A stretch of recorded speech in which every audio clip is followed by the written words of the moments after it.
the pending release of said Epstein files over here. This is courtesy of Politico. It says Senate sends Epstein files bill to Trump.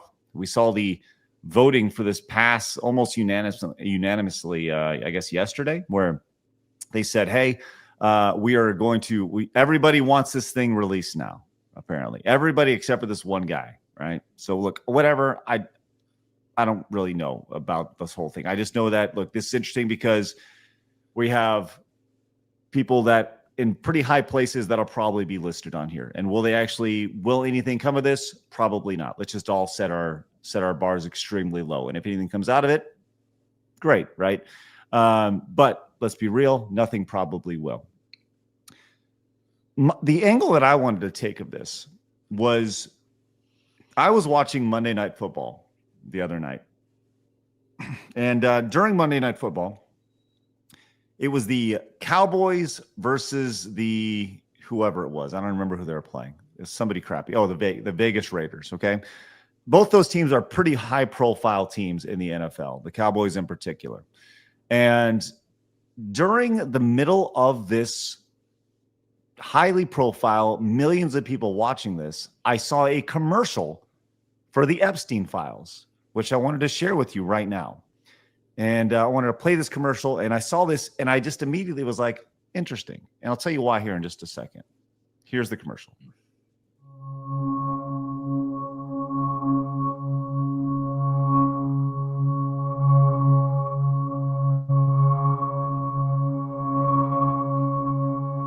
I suffered so much pain. So much pain. So much pain.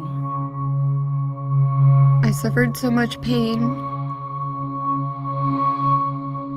I was 14 years old. I was 16 years old. I was 16. 17. 14 years old. This is me. This was me. This is me. When I met Jeffrey Epstein. This is me when I met Jeffrey Epstein.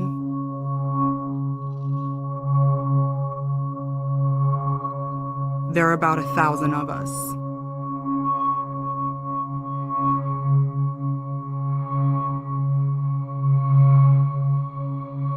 It's time to bring the secrets out of the shadows. It's time to shine a light into the darkness.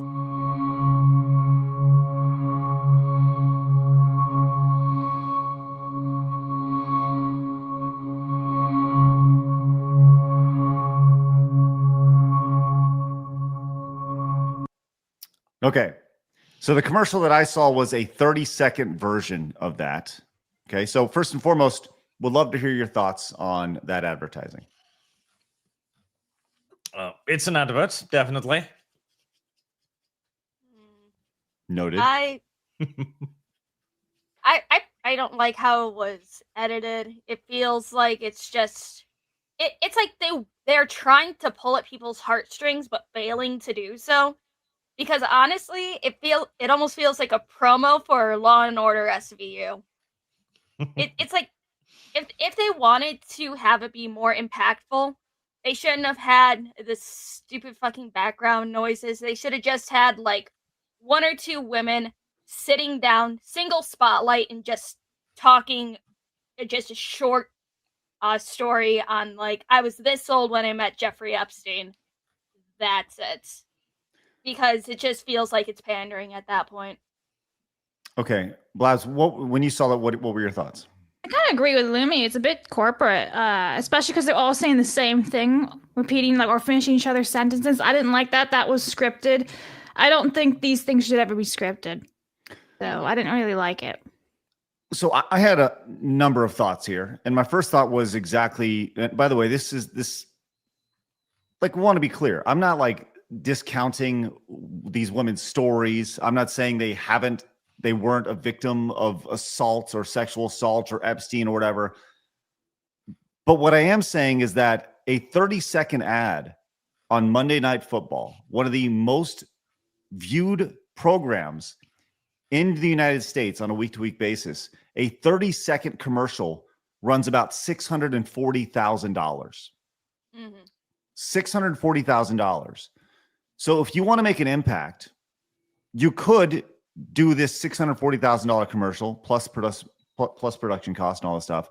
Or, as pointed out here, they could just publicly name every single person they saw on the island. Yeah. right? They could just Good do a point. live stream and just say, this is who I saw. This is who so I'm with you on that. At this point, it's kind of pandering.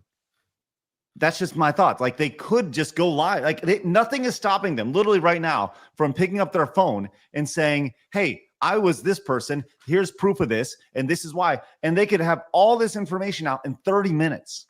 This person did this to me. This person did this to me. Blah, blah, blah. Here's proof. Put it together and do it. Yeah, no, I'm with Pickle Lips Miguel. That would be somewhat considered slander, because how do you prove it if some things have been so covered up that you can never prove it? Like, if this thing ever is leaked, right, I'm thinking it's going to be all redacted. Redacted. So how do you see any of this? What this list? If let's just say celebrity A is on this list. It could be seen. The exact same thing could be said.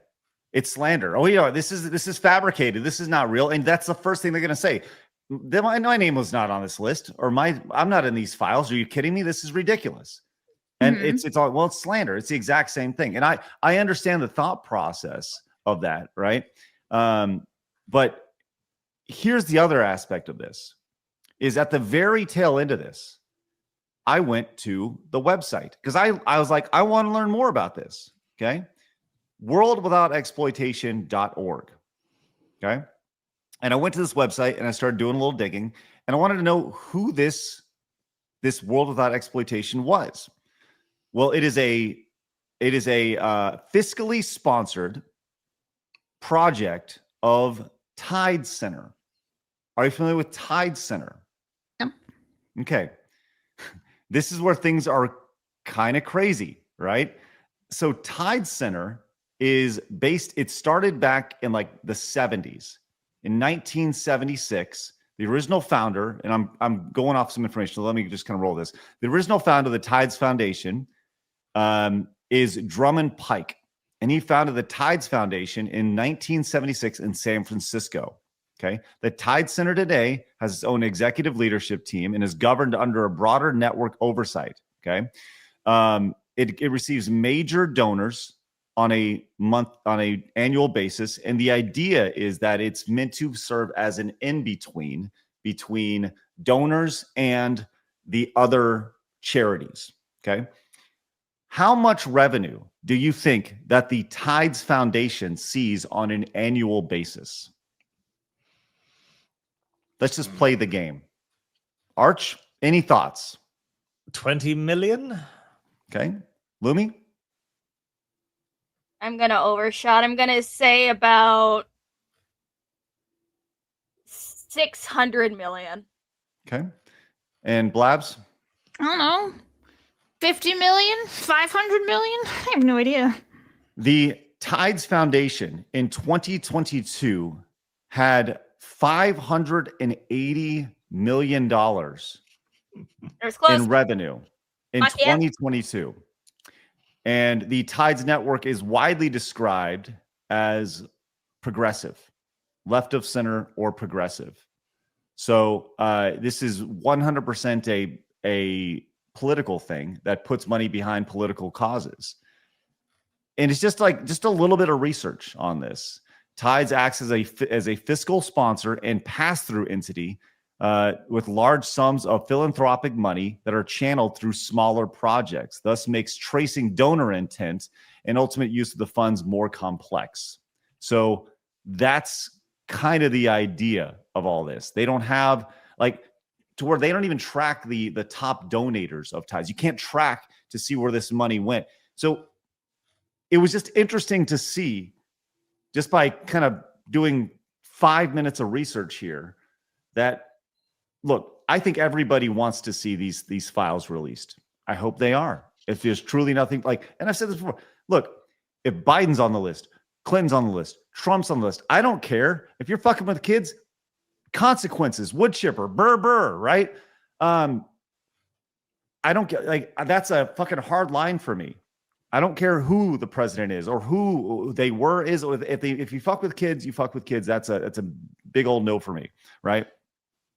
But it's interesting to kind of see. It always goes back to following the money, and when you follow the money, you see who funded the almost $700,000 commercial on Monday Night Football, and how they receive that money and who potentially put that money into funding that $700,000 ad, and why it's just convenient right now that that this ad is coming out and trying to put pressure on these things after politically things were messy with the government shutdown and stuff. And it's, oh, here's another distraction. Here's another distraction. It's pretty amazing to see. I decided to look at the Tides Foundation's Wikipedia just for whatever. Mm-hmm. And under donations, one of the paragraphs that caught my eye was this one. The Open Society Foundations, funded by George Soros, contributed $25.8 million to Tides between 2020 and 2021, earmarking some of its donations for pro-Palestine causes. The Rockefeller Brothers Fund contributed nearly $1 million to Tides in 2023, earmarking the majority of it for Palestine Legal and Adala Justice Project. The Ford Foundation is also a donor to the Tides Foundation. So that's interesting. Kind of see it always, once it goes back to follow the money, see where it comes from. Yeah. Right there. Bingo bongo right there. It's just like, I never trust a lot of organizations and stuff because obviously there's a lot of shady shit behind it. And essentially it feels like, a lot of money laundering when they're like, oh yeah, we're here to stand up for victims of trafficking and all of this shit. But there's, smaller groups of people who are nonprofit that are doing way more than these people do. Like, for example, there's a group that I've been following for years called SOSA, which does works with police that, sets up sting operations to capture pedophiles online. And every single case that they have worked on led to an arrest. No one has gotten away from them. And one person that they call is a politician, a lot of teachers, parents. It's horrifying. As I look at this again, I was looking at who posted this video. And I don't know if you guys caught who posted the video of the commercial, but wouldn't you know it, it was Jake Tapper, who, as you know, is CNN anchor. By the way, this was a uploaded video by himself. Like, this wasn't a video. This is a video that he took the time to upload here. So he had the raw file of this. This isn't like a shared. You'd see a link down here. So that's also very interesting. It's all, just interesting to see that stuff. So I don't know. I think Jay Green says, can we agree everyone that is on that list needs to be punished, and we need more Blabs Bunny. Thank you. Hello, I'm Craig. Hit the subscribe button.